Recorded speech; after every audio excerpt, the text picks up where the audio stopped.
Ang dami ko ng kakumpetensya ngayon. Medyo mahina po ang negosyo. Ganyan talaga sa negosyo. Lahat yan mararanasan mo. Oo nga po eh. Kahit ganun ang nangyayari, nagpapasalamat pa rin ako at hindi ako nawawala ng kita. Ay, yan ang gusto ko sa iyo eh.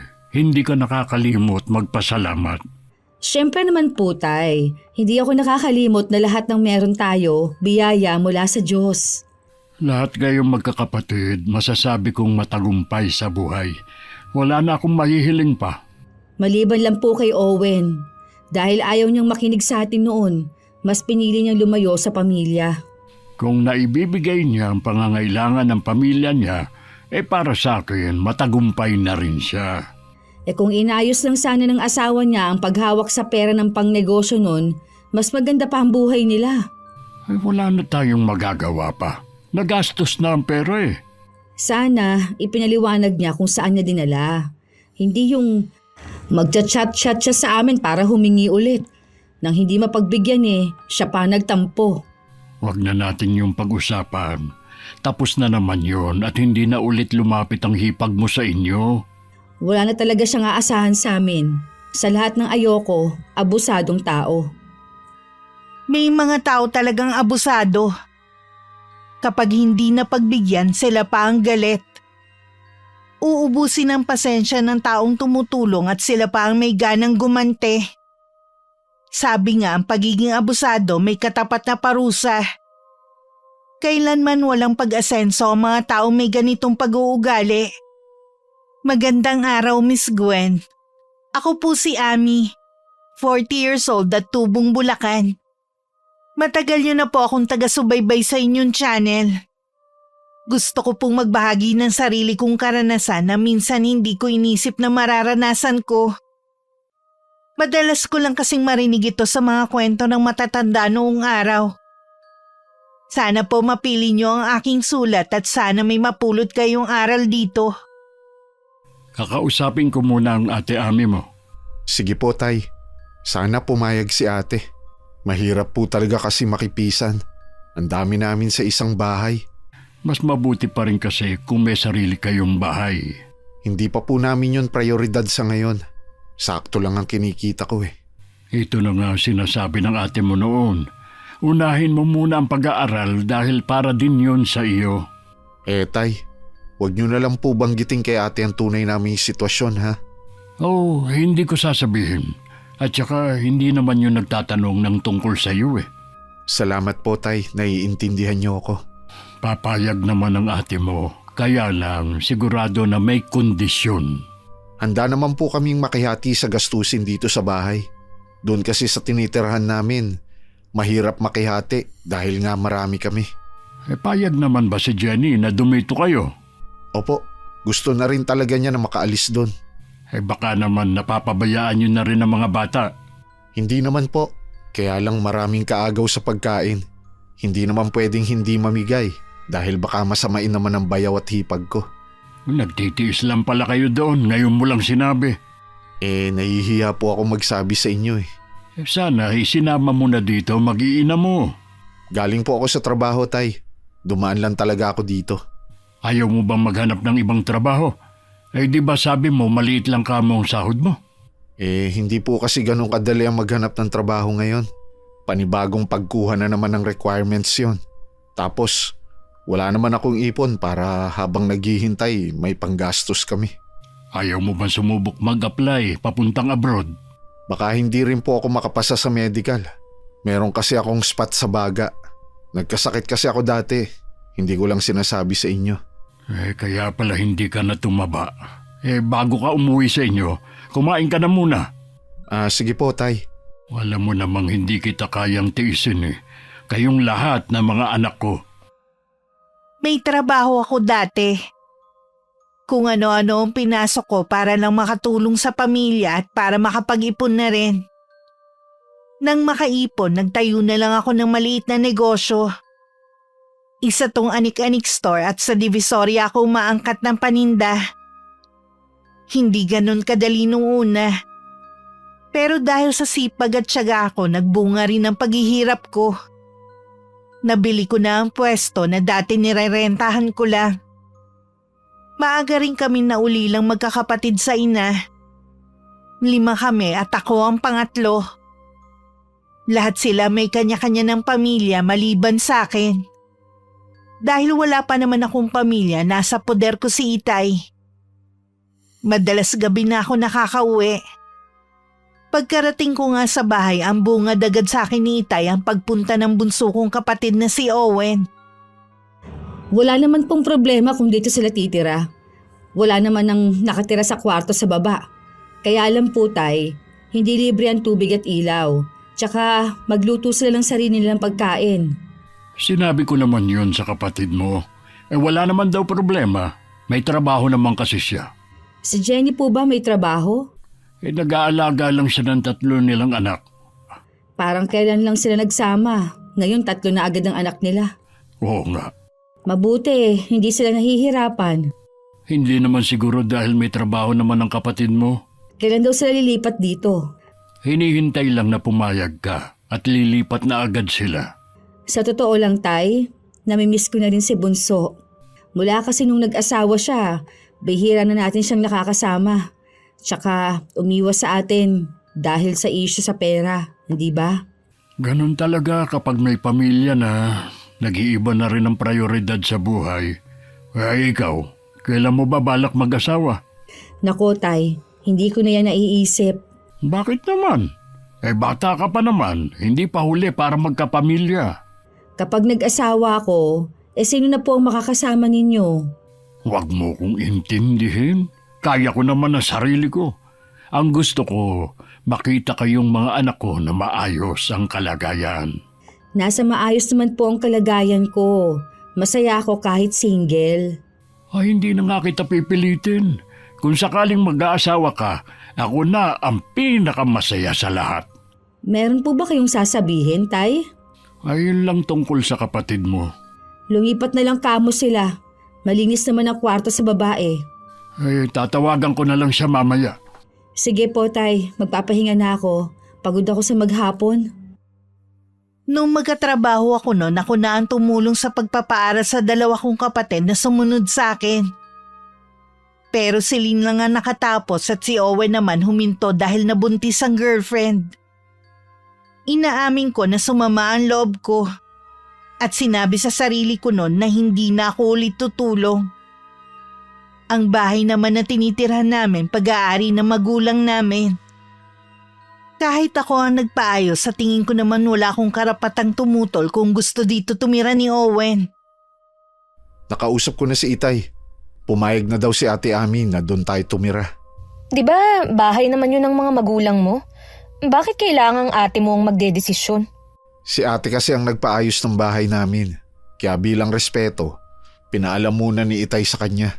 Hindi ko maiwasang mag-alala kapag nandun na tayo. Bakit naman? Dapat nga maging masaya ka dahil may pagkakataon na tayong makaipon.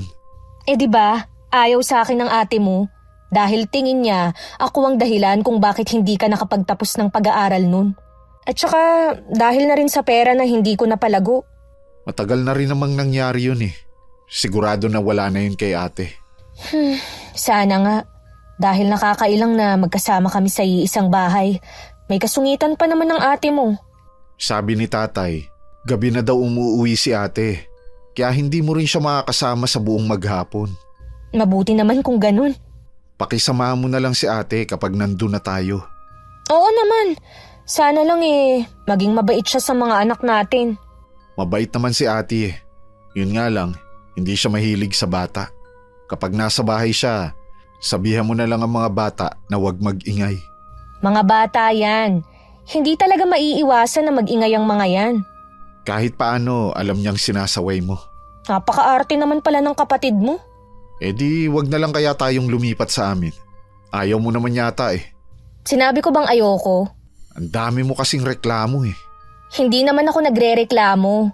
Sinasabi ko lang na napaka-arte ng kapatid mo.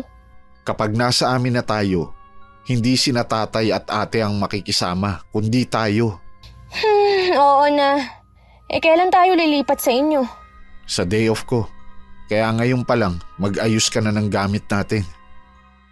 Kung ayos lang sa amin ni Itay na sa bahay muna titira ang kapatid ko at ang pamilya niya, hindi kay Tia Gemma.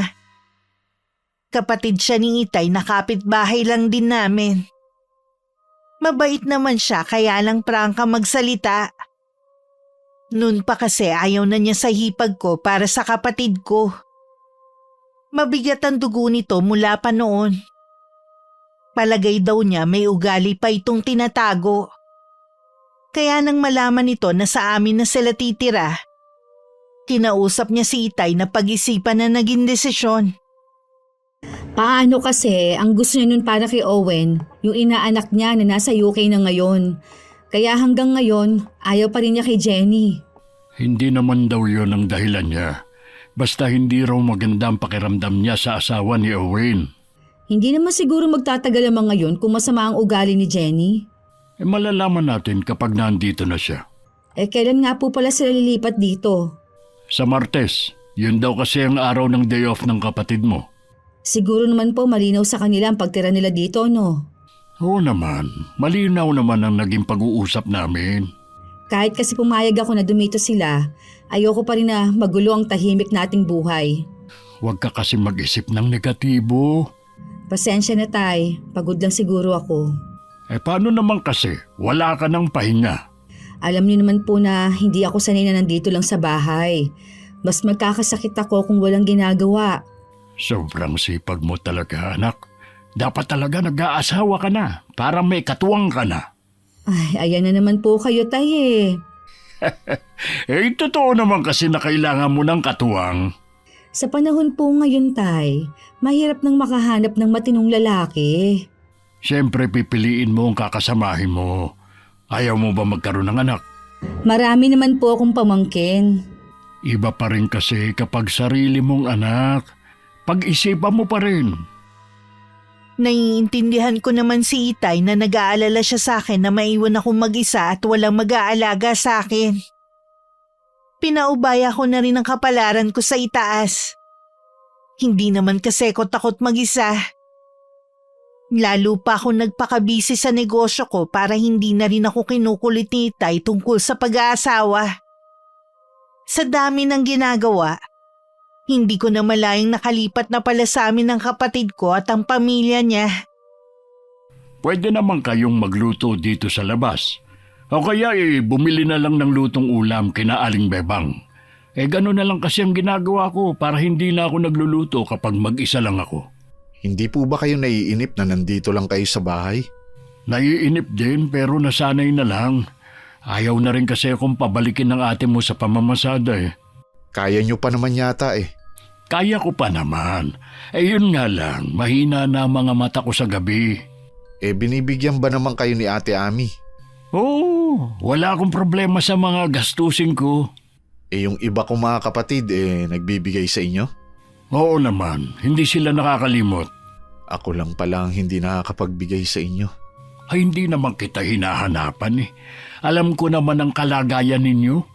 Hindi ko lang po maiwasan na mahiya sa inyo. Huwag ka nang mag-isip ng kung ano-ano. Ay, siya nga pala. Yan lang ba mga gamit nyo? Opo tay. Konti lang naman talaga ang mga gamit namin. Yung lutuan nyo? Magkakahoy na lang po kami. Gumawa na lang kayo ng kalan sa likod ng bahay. Opo tay. Hoy, maiwan ko muna kayo ha. May gagawin lang ako sa itaas.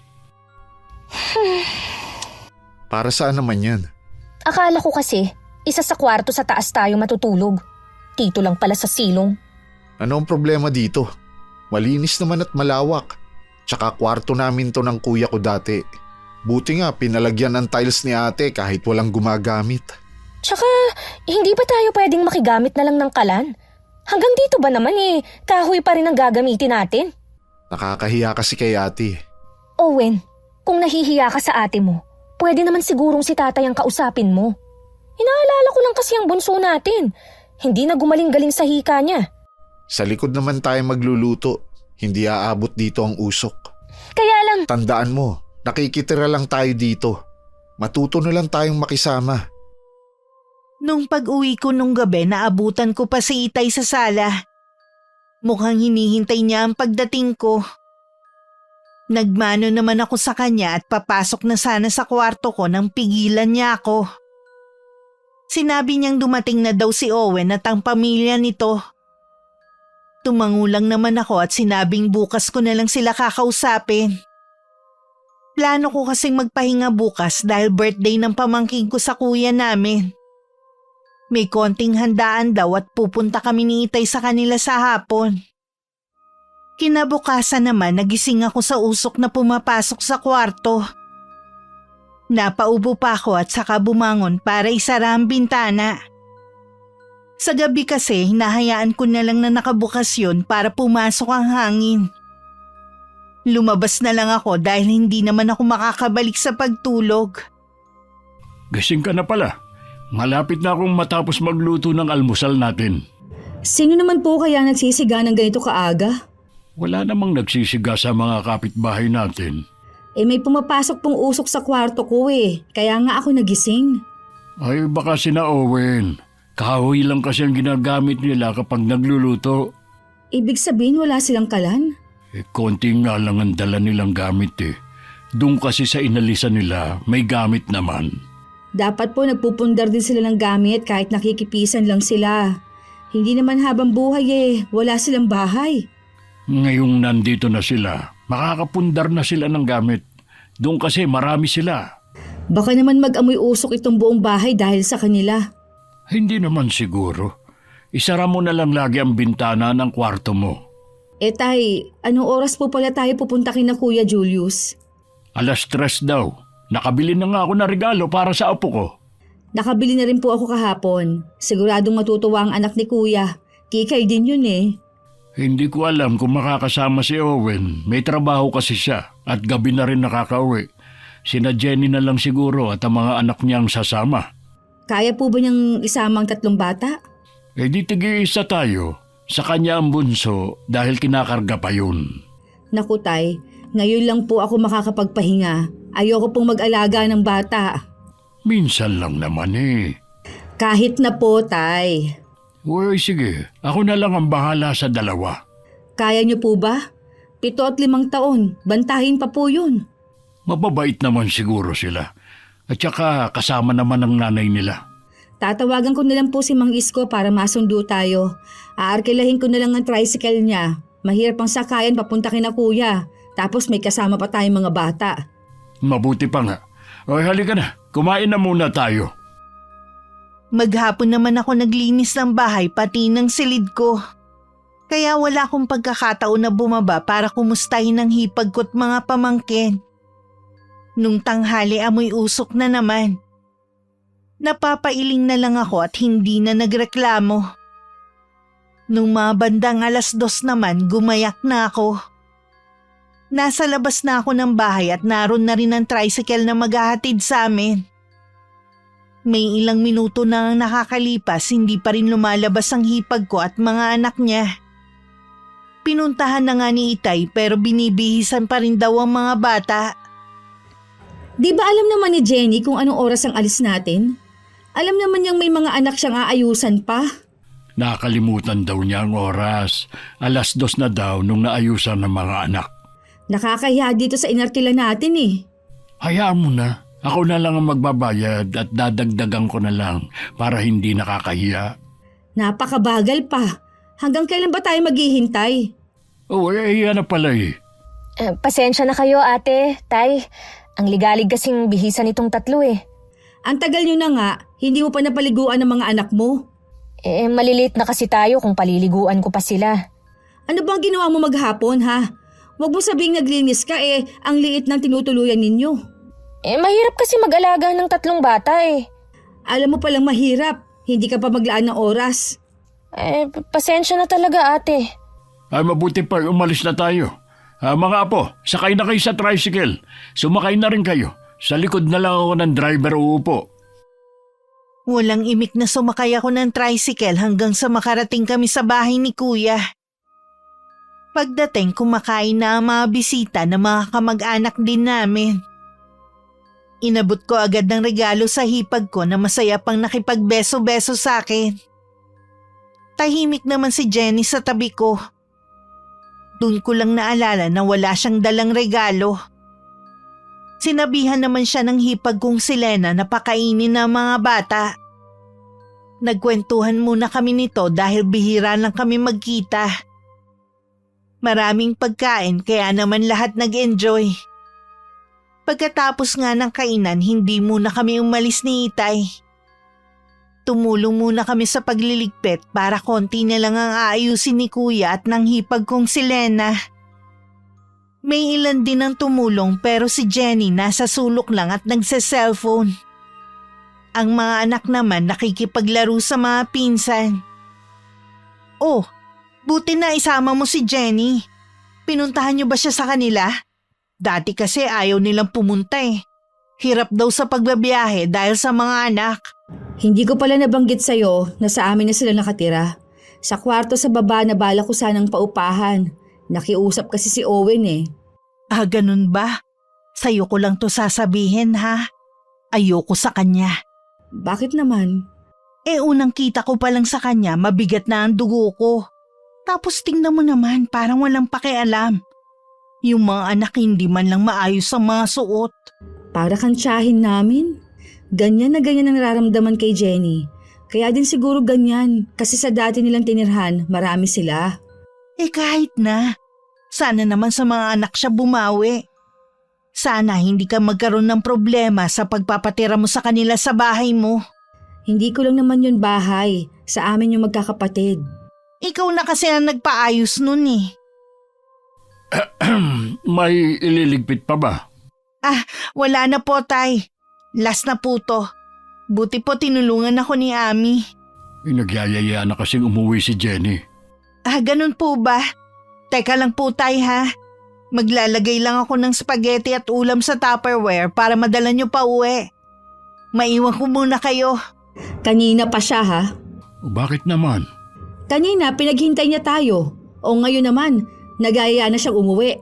Hindi man lang siya tumulong. Hindi talaga yun makakatulong dahil may maliit na anak. Hindi nga niya iniintindi eh. Nakaupo lang siya at nagsa-cellphone. Hindi naman siya ibang tao. Sana tinulungan man lang niya kayo sa pag-aayos sa mga upuan sa labas. Maliit na bagay lang naman, hayaan mo na. Ano pa nga ba? Sana lang, hindi magkatotoong sinabi sa akin ni Ate Lena. Na ano? Hindi ako magka-problema sa pagpapatira ko sa kanila sa bahay. Pag-uwi, umarkila ulit kami ng tricycle na kakilala ng kuya ko. Pagdating sa amin, pagkababa, tuloy-tuloy lang ang hipag ko at mga pamangkin sa loob ng bahay. Hindi man lang nagbigay ng ambag sa pamasahe. Si tatay na lang ulit ang nagbayad. Ang masaklap pa, yung ulam na pinadala ni Lena, sinolo lang nito. Nang humihingi kasi si Itay ng minudo, sagot daw nito kulang pa yun sa pamilya nila. Kinuwento ko naman sa hipag ko ang nangyari. Sa susunod daw, ihihiwalay na niya ang para sa amin ni Itay. Kinabukasan, maaga akong umalis para pumunta sa tindahan ko. Hindi pa rin kami nakakapag-usap ng kapatid kong si Owen. Bala ko maaga umuwi mamayang gabi para magkita naman kami. Gusto ko rin naman makipagkwentuhan dito gaya nung wala pa siyang asawa. Nakakamiss din kasi ang mga panahon na yon na hindi na namin nagagawang magkakapatid. Bakit hindi ka pa nagluluto? Gutom na ang mga bata. Hindi ka ba naaawa sa iyak nila? Binigyan ko na sila ng tinapay kanina. Wala talagang kabusugan ng mga yan. Hindi naman kasi sapat sa kanila ang tinapay lang. Tayo ba hindi kakain? Wala ka namang trabaho. Di ikaw ang magpadingas ng apoy. Kaya ba ayaw mong magluto? Tinatamad ka sa kahoy magluto? Meron naman kasing kalan sa taas eh. Hindi ka na lang makiluto. Nakakahiya kay ate. Ano na lang ang sasabihin nun? Hindi naman niya malalaman dahil maghapon siyang wala. Kahit na ba? Ay, ano bang nangyayari dito? Dinig ko ang iyakan ng mga apo ko hanggang sa taas ng bahay ah. Kayo po pala, Tay. Pasensya na kung nakakaistorbo ang mga anak namin. Kanina pa ho kasi nagugutom ang mga bata. Ha? Bakit hindi nyo pa sila pakainin? Wala ba kayong bigas? Nahihirapan ho kasi akong magluto sa kahoy eh. Gamitin nyo na muna yung kalan sa kusina para mapabilis ang pagluluto ninyo. Talaga po, Tay? Ipapagamit niyo ang kalan niyo? Oo, nakakaawa na mga anak niyo eh. May ulam pa doon na natira. Kunin niyo na lang din. Sige po, Tay. Salamat po. Hindi na ako mahihirapan sa pagluluto. Ngayon lang naman po kami makikigamit sa inyo. Tinamad lang po si Jenny dahil basa ang kahoy. Mura lang naman ang kalan. Bumili na lang kayo. Ipapahiram ko yung isang tangke namin. Sige po tay, pag-iipunan ko ang pambili. Akala ni Itay isang beses lang makikigamit ng kalan namin si Jenny. Kaya ganun na lang ang gulat niya na nasundan pa yon. Hanggang doon na siya laging nagluluto. Nahihiya naman si Itay na sitahin siya, baka magdamdam siya. Dahil maaga akong umaalis at gabi nang nakakauwi, hindi ko alam na yun pala ang ginagawa nito. Ang napansin ko lang kapag nasa kusina ako, laging madumi ang lutuan na hindi naman dating ganon. Naisip ko na lang na dahil tumatanda na nga si Itay, nagiging makakalimutin na ito. Ako na lang ang naglilinis lagi. Isang gabi bigla ako nagutom kaya nagluto ako ng pansit canton. Hindi pa nga kumukulo, naubos na ang laman ng gas. Nagtaka ko dahil wala pang 1 buwan ko yung binili. Madalas kasi na 3 buwan pa bago yun maubos. Bigla akong kinutuban na baka may ibang gumagamit ng kalan namin. Lalo na hindi na amoy usok ang bahay.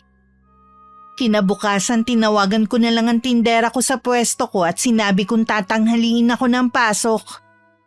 Dahil naubusan ng laman ng tangke. Nagsaing na lang ako sa rice cooker at magbubukas na lang ng delata para sa almusal namin. Nagulat pa nga si Itay na makita akong nasa kusina. Sinabi kong mamaya pa ako aalis dahil hinihintay kong ma-deliver ang tangke. 8:00 kasi ang bukas ng tindahan. Habang nag-uusap nga kami ni Itay, dumating si Jenny na may dalang kaldero at kawali. Nagulat pa ito nang makita akong nandun. Nandito ka pa pala, Ate Ami. Hinihintay ko pa kasing ma-deliver yung tangke. Nagtataka nga ako dahil 1 buwan pa lang naubos na ang laman. Yun pala, may nakikialam na hindi ko alam. Nahihirapan kasi akong magluto sa kahoy, ate. Mahika kasi yung bunso namin ni Owen . Bakit hindi ka nagpapaalam sa akin? Alam naman kasi ni tatay . Bago kayo lumipat dito, malinaw ang mga kondisyon ko. Walang makikialam sa mga gamit namin dito sa bahay.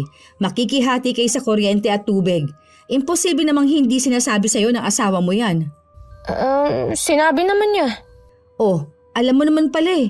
Bakit ang kapal ng mukha mo na makiluto sa amin? Mahirap nga kasi magluto sa kahoy. Tsaka hindi naman ako sinisita ni tatay . Mabait kasi si Itay, kaya sinamantala mo naman. Hindi naman siguro namin kasalanan kung wala kayong naipundar na kalan. Pasensya na ate. Hindi na mauulit. Hindi na talaga, dahil bawal na kayo umakyat dito. Nasaan ba si Owen? Kakausapin ko siya. Pumasok na siya sa trabaho kanina pa. Ay, sige na Jenny. Bumaba ka na. Baka hinahanap ka na ng mga bata. Ang kapal ng mukha. Pasensya ka na, Iya. Hindi yata niya naintindihan ang sinabi ko.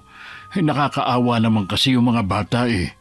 Sinadya niya na hindi magluto para maawa kayo. Ambisyosa ang babaeng yon. Gusto palang magluto sa kalan, hindi magpundar ng sarili. Huwag ka na magalit. Ang aga-aga . Kunot na naman ang noo mo. Paano kasi ang babaeng yon pinapainit ang ulo ko? Hayaan mo na siya. Kakausapin ko na lang ang kapatid mo. Magpalamig ka muna. Ayoko na ikaw ang haharap kay Owen. Baka magkaroon pa kayo ng samaan ng loob ng magkapatid. Siya pang sasama ang loob . Pinatira na nga lang sila dito. Kumayak ka na lang para makaalis ka na. Huwag nang iinit ang ulo, ha? Hanggang sa tindahan ko, nadala ko ang inis ko kay Jenny. Ikinuwento ko naman na nangyari sa tindera ko na tinuturing ko ng kaibigan. Tama daw ang Itay ko. Ipaubaya ko na lang sa kanya ang pakikipag-usap sa kapatid ko dahil sigurado na magtatalo daw kami. Kilala daw niya kasi ako na matagal mawala ang init ng ulo. Pinarating nga ni Itay ang ginagawa ni Jenny sa kapatid ko. Nangako naman ito na kakausapin ng asawa para wala nang maging problema sa bahay namin. Ang damot naman ng kapatid mo. Para yun lang nanggagalaiti na siya sa galit. Sige, bumili ka na ng kalan at tangke. Bakit ba siya ang kinakampihan mo, ha? Ako ang asawa mo. Ikaw naman kasi ang may mali. Hindi ka man lang nagpapaalam. Akala ko kasi ayos lang dahil nakikita naman ni tatay na doon ako nagluluto. Hindi si tatay ang gumagastos sa bahay na to. Sinabi ko naman sa iyo yan dati pa. Oh, may karapatan ka rin naman sa bahay na to Siguro nga, pero wala akong karapatan sa mga naipundar ni ate. Akala ko pa naman magiging maayos ang buhay natin dito. Gusto mong bumalik tayo sa dati nating tinitirhan, ha? Sige, pwede naman. Para maranasan ulit natin kung paano magutom. At yung pakialaman ng mga gamit at pagkain na tinatago natin. Para makikiluto lang kasi pinagdadamot pa ng ate mo. Magtiyaga ka muna sa kahoy. Kapag sinumpong ulit ng hika ang anak natin, sila ang magpagamot. Baluktot talaga yung katuwiran mo. Ay, di sige, ako na naman. Lagi na lang ako ang mali. Ayaw mo kasing lawakan ng pangunawa mo Nakikitira lang tayo dito.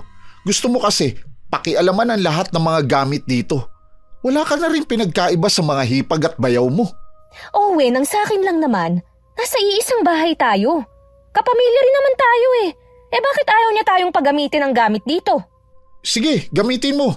Kapag pinalayas tayo, bahala ka. Sa galit ni Owen, lumabas muna siya.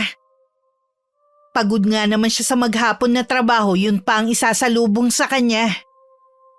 Narinig naman ni Itay ang pagtatalo nila. Nilapitan niya si Owen na nasa labas ng bahay ng mga oras na yon at naninigarilyo. Alam mong masama sa kalusugan ng sigarilyo. Minsan lang naman po Sa loob ng ilang taon, bakit hindi kayo nakapundar ng kahit anong gamit? Hindi ko lang po sinasabi sa inyo dahil ayokong mag-alala kayo at matahin ako ng mga kapatid ko. Pero madalas po wala akong trabaho. Kaya lagi kaming baon sa utang. Sapat lang talaga ang sahod ko sa pang-araw-araw namin. Sana nagsabi ka noon pa. Di sana natulungan ka ng mga kapatid mo. Alam ko po kasi na masama pa rin ang loob sa akin ni Ate Ami. Dahil pinapag-aral niya ako, mas pinili ko na mag-asawa.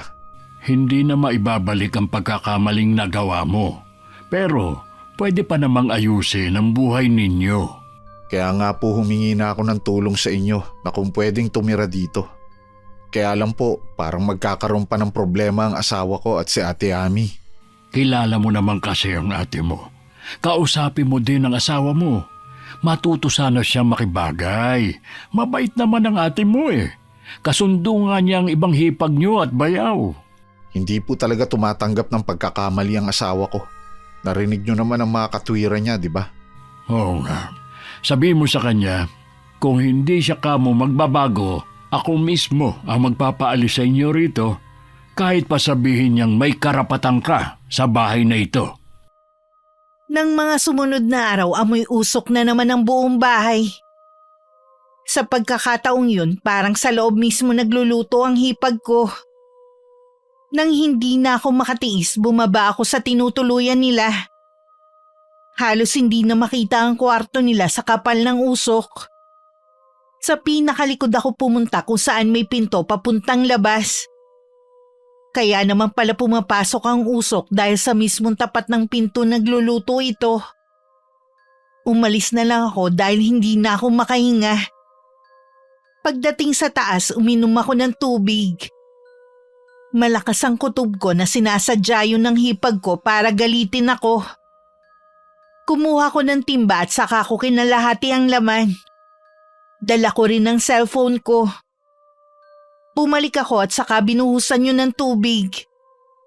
Sumunod naman si Itay sa akin at nakita nga niya kung saan nakapwesto ang kalang de kahoy. Nasaan na ba mga tao rito? Abay masusunog ang bahay natin Nananadya po talaga ang babaeng yun. Ay, huminahong ka muna iya. Baka nakalimutan lang. Tay, walang matinong tao ang maglalagay ng lutuan sa tapat ng pinto.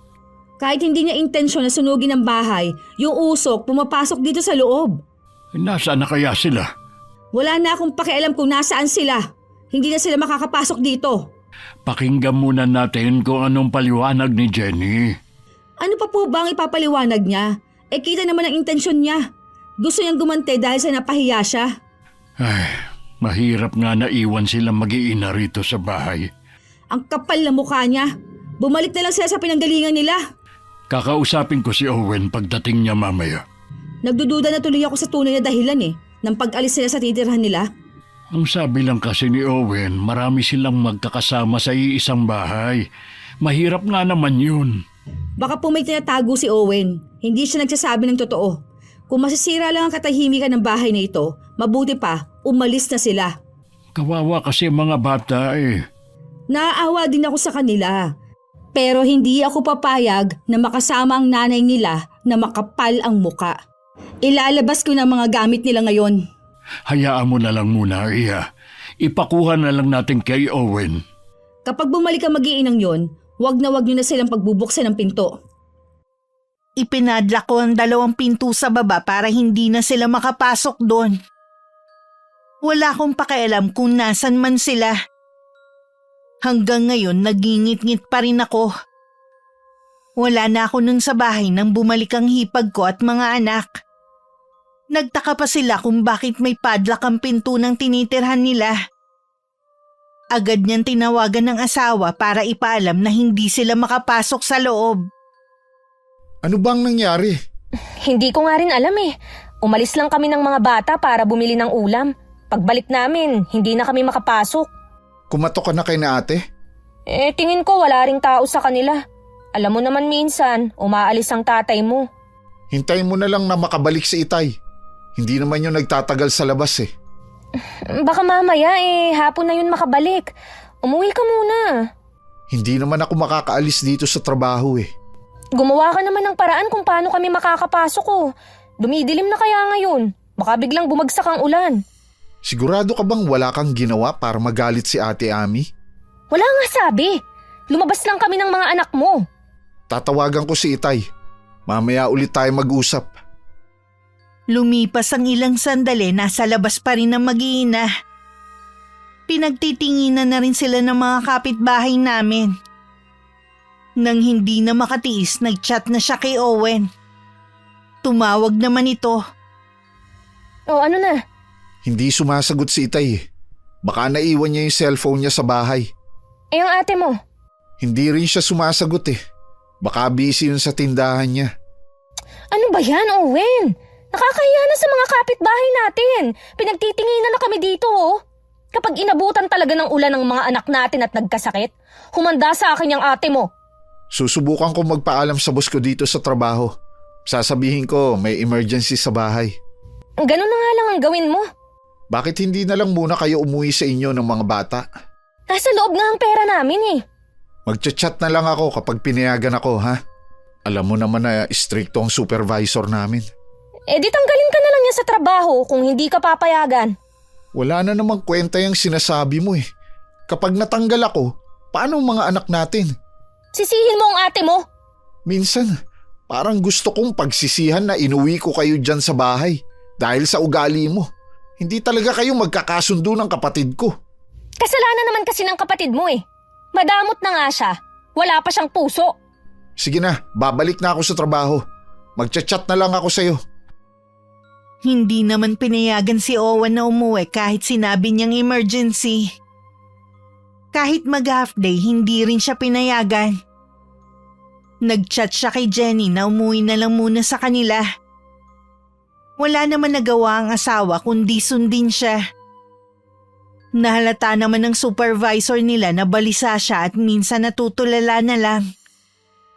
Naawa siguro ito kaya pinayagan na siyang mag-half day. Nagpasalamat naman siya rito. May GC ang pamilya namin sa hindi namin malamang dahilan nag-live doon si Owen. Kinuhanan ko kasi ng video ang nangyari. Kahit ang mga kapatid ko nag-alala nung una at nang malaman nila, iisa ang naging reaksyon nila. Hindi yun nakita ni Owen kaya ipapakita ko na lang sa kanya. Nasa bahay kami ni Itay nang dumating siya. Bakit nyo naman ginawa yun sa mag-iina ko? Bago mo kami husgahan ng itay, panoorin mo muna to. Ano to? Yan ang dahilan kung bakit ipinadlak ng ate mo ang tinitirhan nyo. Hindi ko maintindihan. Bakit nasa may pinto ang kalan? Muntik bang nagkasunog dito? Yan din ang gusto kong malaman kung bakit ginawa yun ng asawa mo. Nagising na lang ako na ang kapal na ng usok. Pagbaba ko wala siya. Hindi niya siguro intensyon na magkasunog. Gusto lang niya siguro kaming hindi makahinga. Wala naman siyang binanggit tungkol dito. Ang sabi lang niya, umalis lang daw silang mag-iina. Pagbalik nila, nakalak na ang pinto. Siyempre, hindi siya magsasabi ng totoo sa'yo. Kami ang palalabasin niyang masama. Kakausapin ko ang asawa ko. Gagawa lang yun ng isa pang kasinungalingan. Ang gusto ko, umalis na kayo sa bahay na ito. Ate naman, maawa ka sa amin. Wala kaming ibang mapupuntahan. Wala naman pala kayo mapupuntahan pero hindi naman marunong makisama ang asawa mo. Ako nang humihingi ng tawad sa ginawa niya sa inyo. Pangako, hindi na ito mauulit pa. Hindi ako naniniwala na walang gagawing masama ang asawa mo. Masaya at tahimik kami ni Itay dito ha. Tapos darating kayo para manggulo lang. Tay, nakikiusap po ako. Huwag niyo naman kami paalisin. Nung nakiusap kang dumito, hindi ka nagdalawang isip sa salita namin, ha? Tapos ito pa ang mapapala namin? Ami, bigyan pa natin sila ng pangalawang pagkakataon. Pero Tay, baka kung ano na naman ang gawin ng asawa niya. Ako na ang nakikiusap sa iyo, alang-alang man lang sa mga bata. Hindi maganda ang kalagayan ng kapatid mo at pamilya niya sa tinirhan nila dati. Kita mo nga, ang papayat nila. Isa na lang ha. Pero oras na may gawin na naman ang asawa mo, hindi na ako maaawa sa inyo. Salamat Ate Ami. Salamat po Tay. Sana naman mapagbago mo si Jenny. Sa susunod, hindi na kita maipagtatanggol. Gagawin ko po lahat para mapatino si Jenny. Nung mga oras ding yun, tinawagan ni Owen ang asawa at pinauwi sila sa bahay. Nasa kwartong tinutuluyan nila ako ng mga sandaling yun. Si Owen naman inililipat sa likod ng bahay ang kalan. Ilang sandali pa dumating na rin si Jenny kasama ang mga anak. Nang makita ko, galit na sinugod ako nito. Agad naman siyang nahawakan ng asawa. Walang yakang babae ka! Kakalbuhin kita! Chika, napagod pa tuloy kami ng mga anak ko sa pagparuot pa rito. Ikaw pang galit pagkatapos ng ginawa mo? Hindi ko alam ang sinasabi mo. Ang alam ko lang, masama yung ugali mo. Masama palang ugali ha? O sige, mag-alsa balutan na kayo at umalis sa bahay. Tumigil ka na nga! Imbis na humingi ka ng sorry, ikaw pa ang matapang! Bakit ako hihingi ng sorry? Wala naman akong ginagawang mali ah. Ano? Panoorin mo yan! Muntik nang mapahamak sina Itay at ate sa ginawa mo! Para yan lang? Dahilan ba yan para ipadlak ang tinitirhan natin?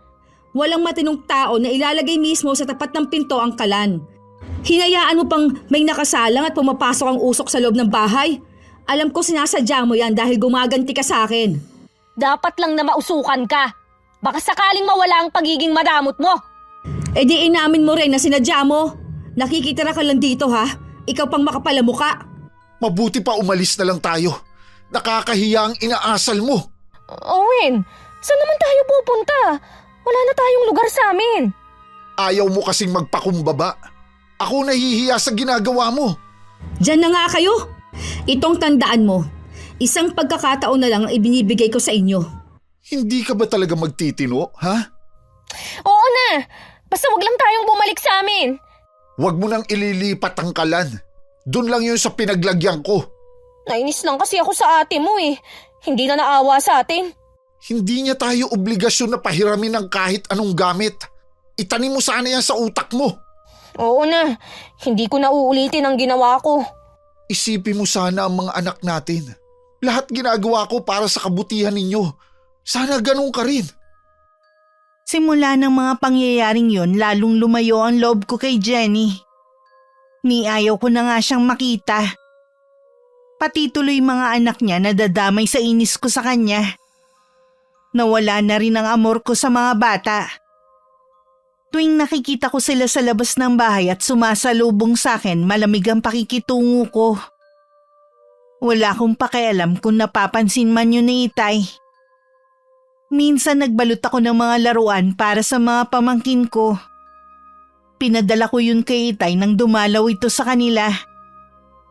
Hindi ko alam na ipopost nila yun sa GC ng pamilya. Anong tinitingnan mo sa cellphone ko? Kasali ka na pala ulit sa GC ng mga kapatid mo. Wala namang masama eh. Mabuti pa ang mga pamangkin mo, no? Maraming natatanggap na regalo mula sa ate mo. Samantalang ang mga anak natin, ni isang candy, wala man lang. Napapansin ko rin na hindi niya pinapansin kapag sinasalubong siya sa labas. Huwag mo na lang bigyan ng issue. Hindi ko lang kasi maiwasan na sumama ang loob eh. Kasalanan mo rin eh. Imbis na hulihin mo ang loob ng ate ko, ginalit mo pa. Ay, nga pala, birthday nung isa mong pamangkin. Nag-i-invite dito sa GC. Pupunta ba tayo? Hindi ko alam eh. Parang nahihiya kasi ako na humarap sa kanila. Bakit naman? Nalaman kasi nila yung ginawa mo eh. Ha? Paano nila nalaman? Nagsumbong ba sa kanila ang ate mo? Oo, Bakit kailangan pa niyang gawin yun? Baka ang sama na ng tingin nila sa akin. bago ka kasi gumawa ng isang bagay, isipin mong maigi ang kalalabasan nun. May mga pangyayari kasi na mahirap nang mabura sa isipan ng mga tao. Aminado naman ako na nadala lang ako ng inis ko sa ate mo eh. Hindi ko naman sinasadya eh.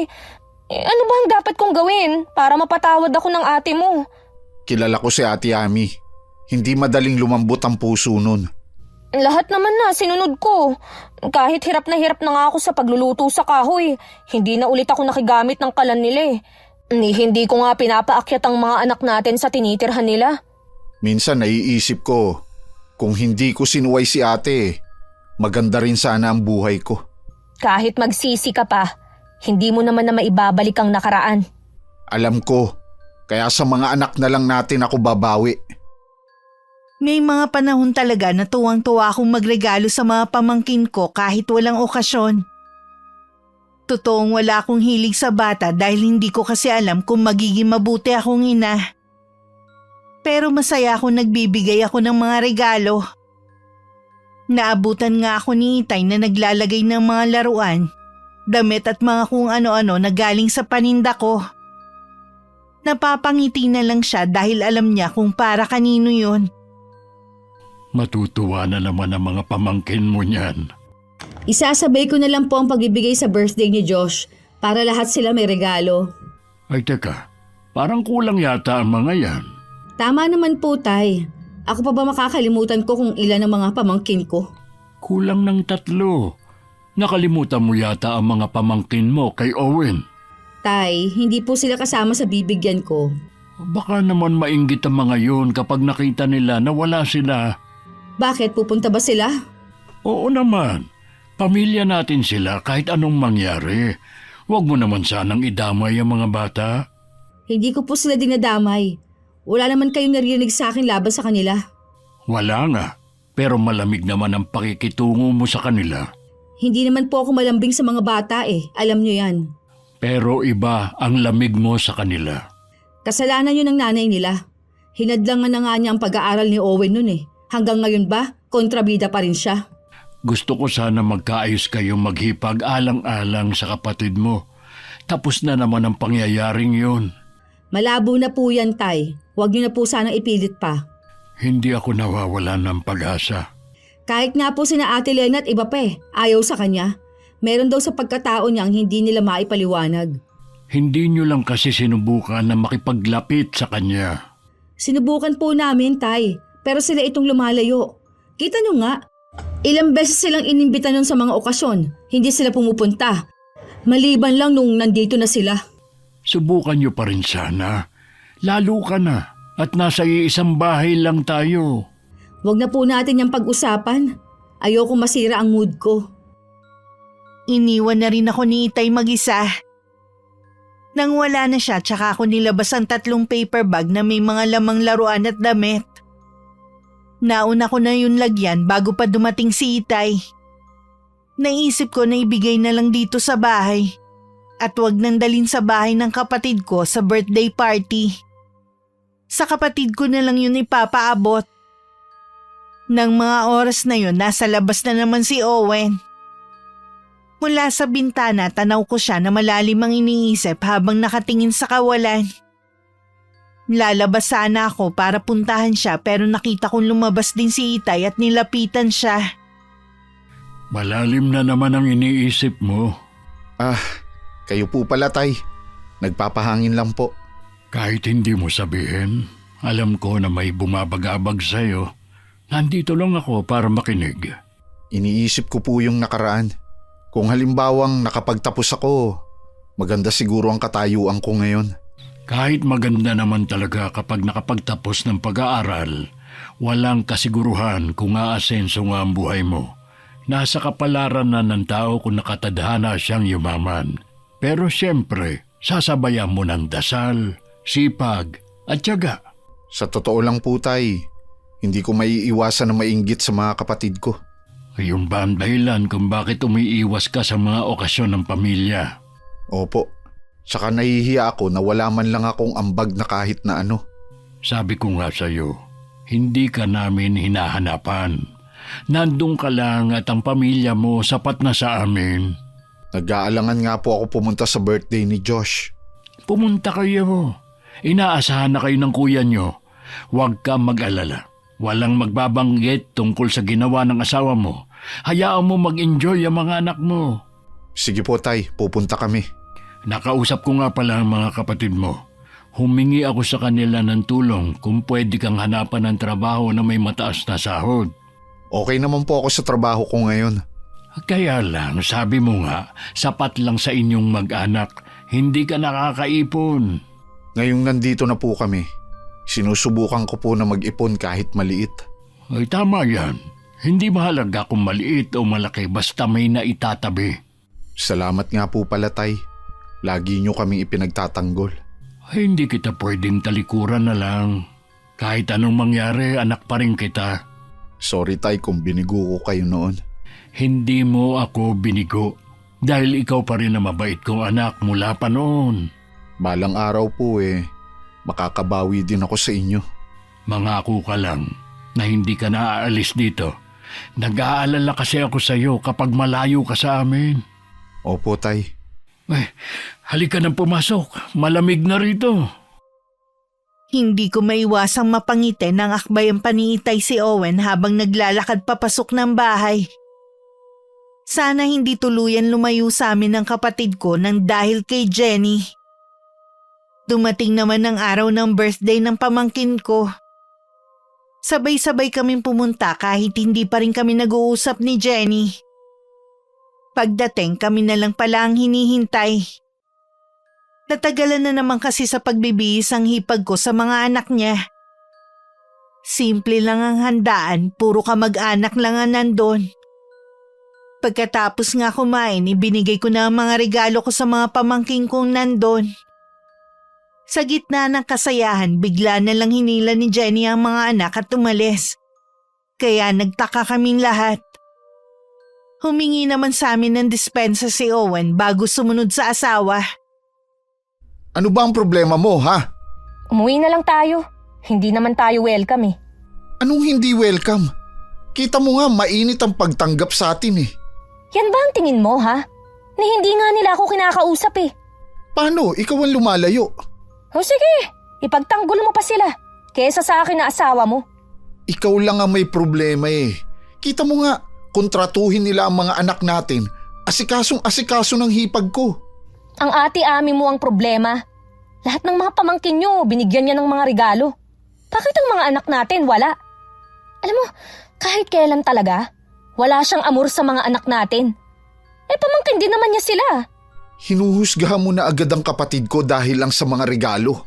Masama talaga ang ugali ng kapatid mong yon. Yun talaga ang tingin mo sa akin, ha? Samantalang wala naman akong ginagawang masama sa'yo. Kaya hindi ka nakapag-asawa dahil walang magtsatsaga sa'yo. Tatanda ka na lang mag-isa. Sa totoo lang, Jenny, hindi ako apektado sa sinasabi mo. Dahil una, wala naman talaga sa plano ko ang pag-aasawa. Pasensya na, ate. Uuwi na lang kami. Ikaw na sana ang bahalang magpaliwanag sa kanila. Sigurado ba kayo na uuwi na lang kayo? Oo, nakakahiya na rin kasing bumalik. Tandaan mo to. Hindi ko makakalimutan ang ginawa mong to sa akin. Bahala ka sa buhay mo. Basta ako walang ginagawa sa'yo. Ikaw ang nagpapahiya sa sarili mo. Tumigil ka na nga, Jenny. Tara na, umuwi na tayo. Sa susunod, kami na lang ng mga bata ang dadalo. Ikaw na lang mag-isa mo. Huwag mo nang isama ang mga anak natin. Pagbalik ko sa loob, tumahimik sila at sabay-sabay na tuon ang paningin sa akin. Kahit wala pang nagtatanong, sinabi ko umuwi na lang si Owen at ang pamilya nito. Lahat puro negatibo ang sinasabi kay Jenny. Hindi na lang ako nakisali at nanahimik na lang. Makaraan ng ilang sandali, nagpaalam na rin kami ni Itay. At sumunod na rin ng iba. Ano ang mga paper bag na ito? Sa mga anak natin, bigay ni Ate Ami. Dinerecho na lang niya dito at hindi na dinala sa party. Meron din pala sa mga anak natin. Kung hinintay mo lang sanang sabihin ko sa'yo, hindi yung basta ka na lang nagtatakbo palabas na parang baliw. Pati mga bata, dinamay mo pa. Hindi ko naman kasi alam eh. Paano? Kasi inuuna mo ang galit. Nahihiya na ako sa pamilya ko dahil sa ginagawa mo.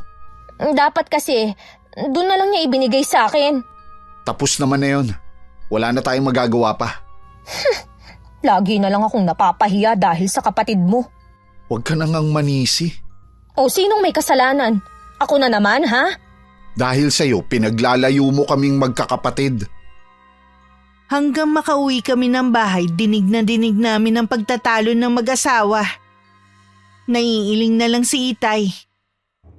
Sana pala, hindi ko nalang binigyan ng mga anak nila.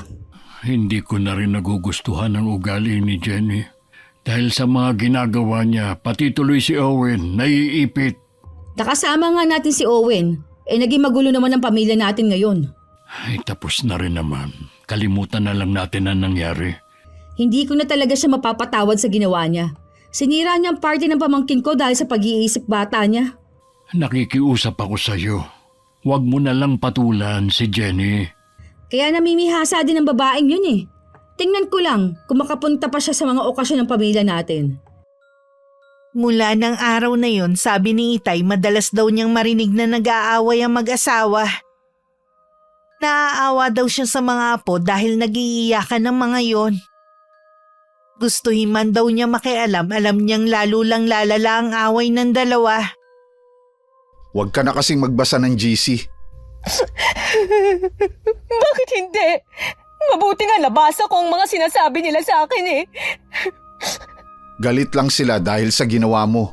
Imbis na magpakumbaba ka na lang, pabalang ka pang sumagot. Tama lang ang ginawa ko dahil kinakampihan nila ang ate mo. Tumahimik ka na nga. Hindi ka ba nahihiya, ha? Naririnig ka ni Itay at ni ate. Mabuti pa ngang marinig ng babaeng yon. Kasalanan niya kung bakit tayo nagkakagulo ngayon. Mabuti pa mag-impake ka na at babalik na tayo sa inyo. Yan ba ang naiisip mong solusyon, ha? Ayaw mo kasing magbago eh. Sige na, pipilitin ko ng magbago. Huwag lang tayong bumalik dun. Mas may privacy tayo dito eh. At nabibili ko na rin ang mga gusto ng mga anak natin ng walang kahati.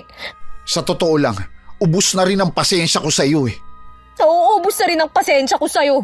Dahil wala ka nang ginawa kundi kampihan ng pamilya mo. Samantalang nung nandun ka sa amin, lagi kitang pinagtatanggol. Alam mong ilang taon din akong nakisama sa pamilya mo. Halos maubos ang sahod ko dahil sa pakikisama ko. Pero kahit kailan, wala kang narinig sa akin. Kaya tama lang na ipagtanggol mo ko. Dinala ko kayo sa bahay na to para mapabuti. Aminado naman ako sa pagkakamali ko eh. Ano pa bang gusto mo, ha? Bahala ka na kung ano ang gusto mo. Hindi ka naman kasi nakikinig sa akin eh. Owen, teka lang. Nag-uusap pa tayo eh. Pabayaan mo na lang muna ako. Gusto ko mapag-isa. Nakita ko na naman sa labas ng bahay ang kapatid ko dun sa paborito niyang tambayan. Kita sa kanya ang bigat ng problemang dinadala. Hindi ko napigilang lapitan siya. Araw-araw na lang kayo nagtatalo ni Jenny. Dinig na dinig kasi namin sa taas. Pasensya na ate kung nakakaistorbo kami. Huwag mo kaming intindihin. Ang mga anak ninyong alalahanin mo. Huwag niyo sanang hayaan na makalakhan nila na nag-aaway kayo palagi. Si Jenny kasi ang laging nag-uumpisa eh. Pagod na nga ako sa trabaho. Bunga nga pa niyang isasalubong niya sa akin. Ganun ba siya kahit sa tinitirahan ninyo? Oo, nakakasawa na nga eh. Akala ko magbabago kapag lumipat kami dito. Kung gano'n naman pala, bakit kailangan mo makisama pa sa kanya? Kung sinasabi mo ate na hiwalayan ko siya, hindi ko magagawa. May mga anak kami. Hindi na uso ang martir ngayon. Pwede mo namang suportahan ng mga bata eh. Hindi ko alam kung makakaya ko. Nandito lang kaming pamilya mo. Handa ka naming tulungan. Kesa naman sa lagi nilang kayong nagtatalo. Ikaw lang ang inaalala ko. Palayasin mo na ang babaeng yun. Lingid sa akin, narinig pala ng hipag ko ang mga sinabi ko. Matalim ang titig niya sa akin habang nakakuyom ang mga kamao. Tahimik na lang siyang pumasok sa loob ng bahay. Nang mga sumunod na araw, wala na raw naririnig na pagtatalo si Itay sa mag-asawa. Nakahinga naman ako ng maluwag sa nalaman. Pangit naman kasi sa isang bahay na meron laging nag-aaway. Baka po sinunod na ni Owen ang payo ko sa kanya. Ano ba ang sinabi mo sa kapatid mo? Pinayuhan ko po siyang hiwalayan na lang ang asawa kesa naman sa araw-araw sila nag-aaway. Hindi naman tama yan. Hindi mo man lang iniisip ang mga anak nila. Kesa naman po nakikita ng mga bata ang pag-aaway nila. May epekto kaya yun sa mga anak nila? Alam ko pero hindi solusyon ang paghihiwalay. Madali mo yan nasasabi dahil wala ka sa lugar ng kapatid mo. Pasensya na tay. Akala ko kasi tama yun. May mga kakilala naman kasi ako na naghihiwalay pero mas naging maayos ang kalagayan nila. Hindi lahat gano'n na nagiging bunga ng paghihiwalay. At saka sila dapat ang magdesisyon sa bagay na yun. Na kay Owen naman po kung susundin niyang sinabi ko. Nakakadagdag din kasi sa pag-aaway nila yung nababasa ni Jenny sa GC. Totoo naman kasi ang sinasabi doon. Hindi niya kailangang sumama ang loob. Kahit na totoo, hindi na sana yon pinag-uusapan. Hindi naman ako nakikisali. Alam niyo naman, kapag may gusto kong sabihin sa isang tao, kukumprontahin ko na lang siya. Ang bigat na ng bahay na ito. Sa tuwing papasok ako, parang nawala na yung saya, kundi napalitan na ng lungkot. Walang dapat sisihin kundi si Jenny.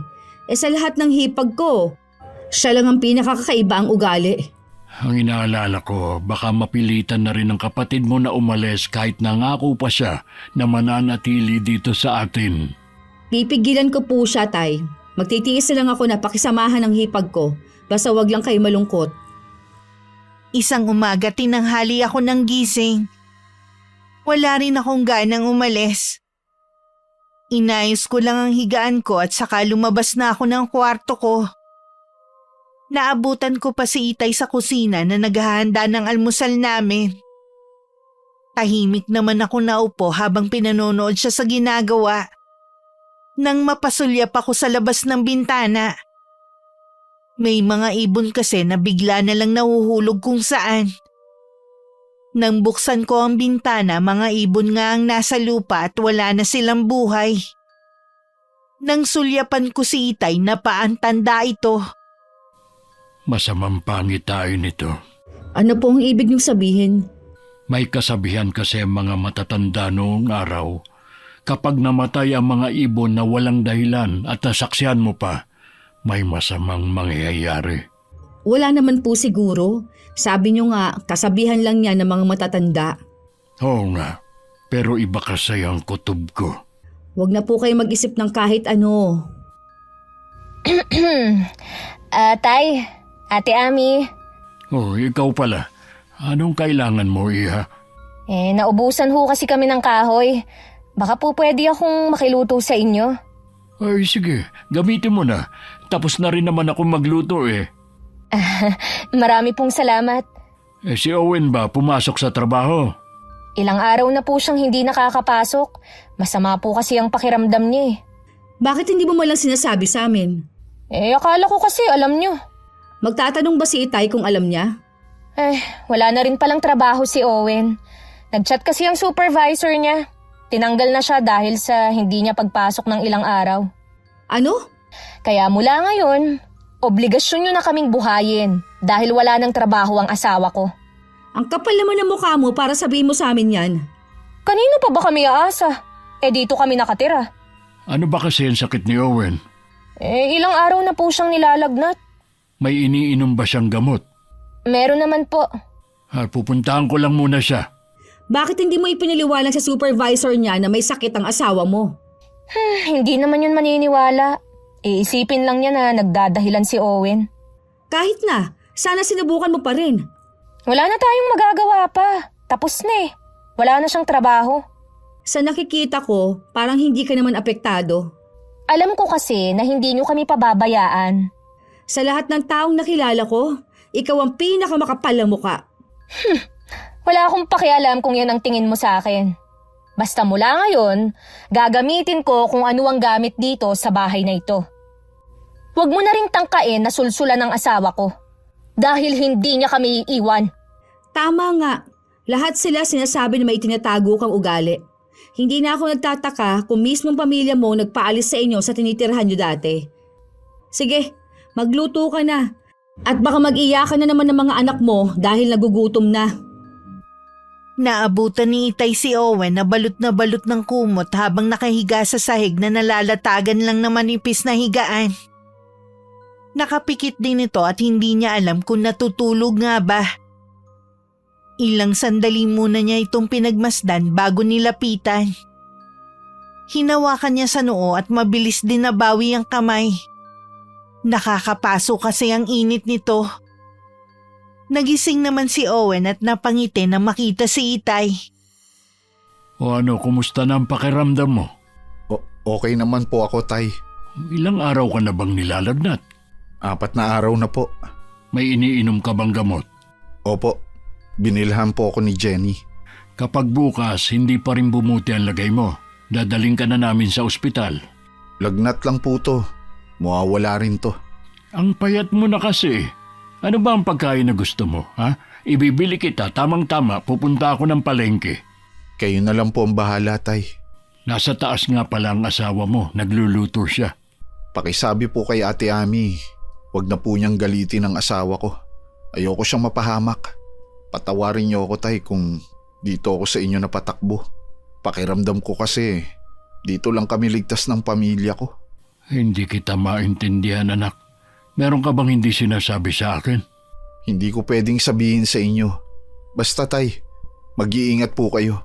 Kung sakali man na may masamang mangyari sa akin, kayo na po ang bahala sa mga anak ko. Mahal na mahal ko sila. Mabuti pa siguro dali na kita sa ospital. Kung ano-ano na kasi ang sinasabi mo. Baka dahil yan sa taas ng lagnat mo. Hindi na po, Tay. Hindi rin naman makakatulong ang doktor sa akin. Ano ba ang sinasabi mo, anak? Pinag-aalala mo ko, ha? Pasensya na po, Tay. Hindi po yun ang intensyon ko. Siguro nga, dala lang ng lagnat ko. Mabuti pa, magpahinga ka na lang. Sasamahan muna kita, ha? Habang hindi pa bumabalik si Jenny. Salamat po, Tay. Nabanggit nga pala ni Jenny na wala ka na raw trabaho. Opo, stricto po talaga ang supervisor namin. Huwag ka mag-alala. Lalapit ako sa kuya mo para matulungan ka. Ang isipin mo muna ang gumaling ka. Kami na muna ng ate mo ang bahala sa mga pangangailangan niyong mag-anak. Ayoko pong maging pabigat sa inyo. Alisin mo nga yan sa isip mo. Anak kita, kahit kailan hindi ka magiging pabigat sa amin ng ate mo. Nakaluto na ako. Kumain ka muna. Hoy, nandito na pala si Jenny.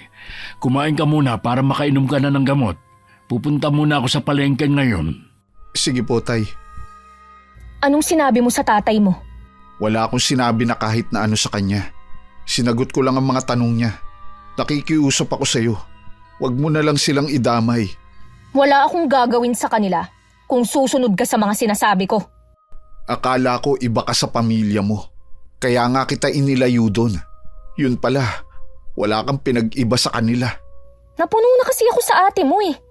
Huwag mo siyang sasaktan dahil mananagot ka sa akin. Wala kang magawa sa kalagayan mo ngayon eh. Babantaan mo pa ako. Kung kinakailangang ibuwis ko ang buhay ko, gagawin ko para sa kanila. Sila pa rin talaga ang inaalala mo kaysa sa akin ha? Dahil pinili mo na magpakasama, inilayo na nga kita, di ba? Ano, mas gusto mo pa rin balikan ang nakaraan? Siguro nga, hindi na tayo aasenso kahit kailan dahil na rin sa'yo. Ikaw ang malas sa pamilyang to. Makikita mo, Owen. Pagsisisihan mo ang mga sinabi mong yan. Kahapon pa masama ang pakiramdam ko. Lagi rin masakit ang kanang bahagi ng mukha ko. Tuwing tumitingin naman ako sa salamin, wala naman ako nakikitang mali. Hirap din akong lumunok ng pagkain dahil pakiramdam ko bumabara sa lalamunan ko. Hindi naman ako makadaing kay Itay. Dahil alam ko nag-aalala rin siya kay Owen na hindi pa rin gumagaling hanggang ngayon. Kapag hindi pa rin bumuti ang lagay ko, pupunta ako sa doktor para magpa-check up. Tay, okay lang po kayo? Oo naman. Tulala kasi kayo eh. Kumusta po si Owen? Wala pa rin pagbabago sa kalagayan niya. Bakit parang namamaga ang mukha mo? Sigurado po ba kayo? Oo, at saka namamanas ka. Kahapon naman hindi ka ganyan. Medyo masakit nga po ang kalahati ng mukha ko at hirap din akong lumunok. Bukas nga po kapag hindi pa tumigil ang pakiramdam ko, pupunta na ako sa doktor. Tama yan, mabuti nang maagapan. Gusto ko na nga rin dalhin ng kapatid mo sa ospital pero ayaw niya talaga. Meron nga pala akong pakiusap sa iyo. Ano po yun, Tay? Kapag magkaharap kayo ni Jenny, maging mabait ka na lang sa kanya. Wala naman akong ginagawa sa kanya. Kita nyo naman, basta nalang umaakyat dito at nakikigamit sa kusina natin. Ultimo washing natin, ginagamit na niya nang walang paalam. Meron kasing sinasabi ang kapatid mo. Nakikita ko sa mga mata niya ang takot. Sa tingin ko, meron pa siyang hindi sinasabi sa atin. Sinubukan niyo po na kausapin siya ulit? Lagi kasing nakabantay si Jenny. Hindi siya makapagsalita kapag nasa paligid lang ang asawa niya. Pasensya na, Tay ha. Masama talaga ang pakiramdam ko. Nahihilo ako. Ay, Ami? Ami! Ay, Diyos ko! Ano nangyayari sa'yo, anak? Ang bilis lumaki ng bukol sa mukha mo! Dalhin niyo na po ako sa ospital, Tay. Hindi ko na kaya ang sakit. Parang mabibiyak ang mukha ko. Check. Tumawag lang ng tricycle si Itay at sakay na lalayan na ako sa paglabas ng bahay. Nakita ko pa si Jenny sa labas na may hawak na walis. Blanko ang mukha niya habang nakatingin sa amin. Hindi ko alam kung ano ang tumatakbo sa isip niya ng mga oras na yon. Tumitindi rin ang sakit na nararamdaman ko. Sinugod ni tatay ang ate mo sa ospital. Anong ginagawa mo sa ate ko, ha? Hindi pa rin kasi siya nagbabago ng pakikitungo sa akin eh. Ano pa ba ang gusto mo, ha? Pumayag na sila na gamitin mo ang gamit nila. Sinisita ka ba nila, ha? Hindi nga. Pero alam ko na masama ang loob ng ate mo. Hayop ka! Hindi kita mapapatawad oras na may masamang nangyari sa ate ko. Teka nga, hayop na ba talaga ang tingin mo sa akin, ha? Oo, nagsisisi ako na ikaw ang pinili ko kaysa sa pangarap ko. Ang dami kong sinakripisyo ng dahil sa'yo. Owen, Huwag mo na akong hawakan.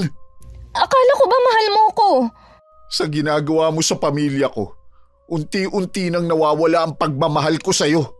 Kung gano'n naman pala, dapat mawala ka na rin. Kesa naman iwan mo kami dahil hindi mo na ako mahal. Mas gugustuhin ko na nga lang mawala kaysa makasama ka habang buhay. Tingnan natin. Saan ka pupunta? Sa bahay ng mga magulang ko. Huwag mong isasama ang mga anak ko. Tingnan mo na sila ngayon. Dahil hindi mo na sila makikita kahit kailan. Jenny! Ibalik mo ang mga bata dito! Jenny! Agad naman akong sinuri ng doktor pagdating namin sa ospital. Makalipas ang ilang sandali, lumabas naman ang resulta na wala akong sakit. Normal naman lahat ng test. Dahil wala namang makita sa aking problema, pinauwi din ako ng araw na yon. Pagdating sa bahay, nadatnan namin si Owen na nasa sala namin. Sobrang payat at hinahabol ang hininga. Agad na lumapit si Itay sa kanya at saka hinipo ang kanyang noo. Bakit ba hindi pa rin nawawala ang lagnat mo? Nasaan ba si Jenny? Umalis po siya. Sinama niya ang mga bata. Ano? Alam niyang may sakit ka, pero inuna niya pa ang umalis. Huwag niyo na po siyang papasukin sa bahay na to. Mga anak ko lang ang gusto ko. Hindi ka namin maintindihan. Pamilya namang kukulam sina Jenny. Tatay niya ang nagbigay ng sakit sa akin. Pinakulam ka rin niya, ate. Ano? Sila ang may dahilan nitong sakit ko? May ilang gabi na rin akong nananaginip ng manika eh. Sa tingin ko yun nga dahil kahawig ko. Tumawag na kayo ng albularyo bago mahuli ang lahat. Patawarin niyo rin ako kung ngayon lang ako nagtapat. Pupuntahan ko ang tiyahin niyo. Siya ang nakakakilala sa magaling na albularyo. Hintayin niyo lang ako rito. Mag-iingat po kayo, Tay. Ayos ka lang ba? Tanggap ko na ang kapalaran ko, ate. Basta wag ka lang mapahamak. Kayo ni tatay. Huwag mong sabihin yan. Sinusundo na ni tatay ang albularyo. Mahina na ako, ate. Kapag may masamang nangyari sa akin, kayo na ang bahala sa mga anak ko, ha? Huwag kang magsalita ng ganyan. Walang masamang mangyayari sa'yo. Maraming taon na akong nagtiis na kasama ang pamilya ni Jenny. Natatakot kasi ako na kayo ang gantihan ng tatay niya. Yun ang dahilan kung bakit umiwas ako sa inyo. Ngayon alam ko na. Hindi ko napapayagang bumalik ka pa sa babaeng yun. Gusto kong sisihin ang sarili ko sa paghihirap mo. Wala kang kasalanan, ate. Lahat naman ginawa mo. Magpahinga ka na. Hindi na makakapasok sa bahay nito si Jenny. Inilabas ko na ang lahat ng gamit ni Jenny sa kwarto na tinutuluyan nila. Kung may dala man siyang salot, kahit paano nailabas ko na. Ilang sandali pa dumating na rin ang matandang albularyo kasama ni Itay at tiyahin ko. Unang ginamot si Owen. Nawalan na ito ng malay sa tindi ng sakit na nararamdaman. Habang naghihintay, sumuka naman ako ng maitim at malansang likido. Ayos ka lang ba, anak? Kaya ko pa pong tiisin ang nararamdaman ko, Tay. Kailangang maghintay tayo hanggang bukas. Sana lang malampasan ni Owen ang matinding sumpang ibinigay sa kanya. Ginawa ko ng lahat. Ikaw naman, Iha, ang kailangan kong gamutin bago pa lumala ang kalagayan mo. Nakikiusap po ako sa inyo. Pagalingin po ninyo ang kapatid ko. Manalig ka lamang sa Panginoon. Ginawa lamang niya akong instrumento para manggamot, pero siya pa rin ang magpapasya. Kung hindi para sa atin ng kapatid mo, kunin na niya. Kesa kapiling nga natin siya, patuloy naman siyang nagdurusa. Kahit masama ang pakiramdam ko, laman ng panalangin ko na sana gumaling si Owen. Kahit ako na lang ang maging kapalit. Marahil dininig ng Diyos sa mga dasal namin. Nagmulat ng mga mata si Owen. Unti-unti na rin bumabalik ang kulay ng balat niya. Ganon din ako na kahit nangihina pa, lumapit sa kanya at mahigpit siyang niyakap. Salamat sa Diyos. Hindi kanya kinuha sa amin. Iniligtas kayo ng pananampalataya nyo. Kailanman hindi mananaig ang kasamaan laban sa kabutihan. Maraming salamat sa inyo, Mang Lucio. Hindi nyo ko kailangang pasalamatan. Binigyan ako ng biyaya para manggamot. Makalipas ang ilang araw, bumalik si Jenny na humihingi ng tawad. Si Itay lang ang humarap sa kanya. Alam kong matinding pagpipigil lang sa sarili ang ginagawa ni Itay para hindi masaktan ang hipag ko. Wala ka ng puwang sa bahay na ito.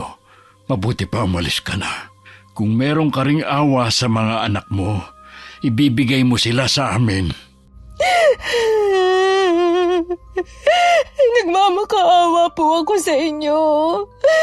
Ipakausap niyo na sa akin si Owen. Ayusin namin ang pamilya namin. Hindi mo na makakausap si Owen kahit na kailan. Kinuha na siya ng kuya niya. Hindi ako naniniwala sa inyo. Humanda na lang kayo ng pamilya mo. Pagbabayaran niyo ang kasamaang ginawa niyo. Lahat ng ginawa ng ama mo, babalik sa kanya. Maawa na po kayo, Tay. Huwag niyong gawin yan sa ama ko. Wala ngang puwang sa inyo ang awa eh. Pues, hindi rin ako maaawa sa inyo. Tay! Huwag pa muna kayong umalis. Mag-usap pa po tayo. Tay!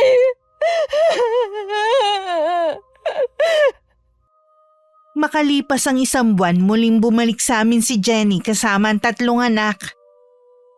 Hindi daw niya kayang alagaan ng mga anak kaya sa amin na niya pinauubaya ang mga ito. Mula rin nun, wala na kami naging balita sa kanya. May mga tao talagang abusado dahil lang sa may kontrol sila sa karunungang itim. Gaya ng sabi ng albularyo, kailanman hindi nagtatagumpay ang kasamaan laban sa kabutihan. Laging may hangganan ng kapangyarihan lalo na kapag inaabuso ito. Sa kasalukuyan, kami na muna ni Itay ang nag-aalaga sa mga pamangkin ko habang nagtatrabaho ang ama nila sa malayong lugar. Bumalik na rin ang katahimikan sa bahay namin. Sa pagsubok na pinagdaanan, lalo pa kaming pinagtibay ng pamilya ko. Natutunan ko walang problemang malaki ang hindi kayang harapin basta sama-sama. Sana po kapulutan ng aral at inspirasyon ng kwento ko. Maraming salamat po Miss Gwen sa pagbasa ng aking sulat. Mabuhay po ang inyong channel. Wakas.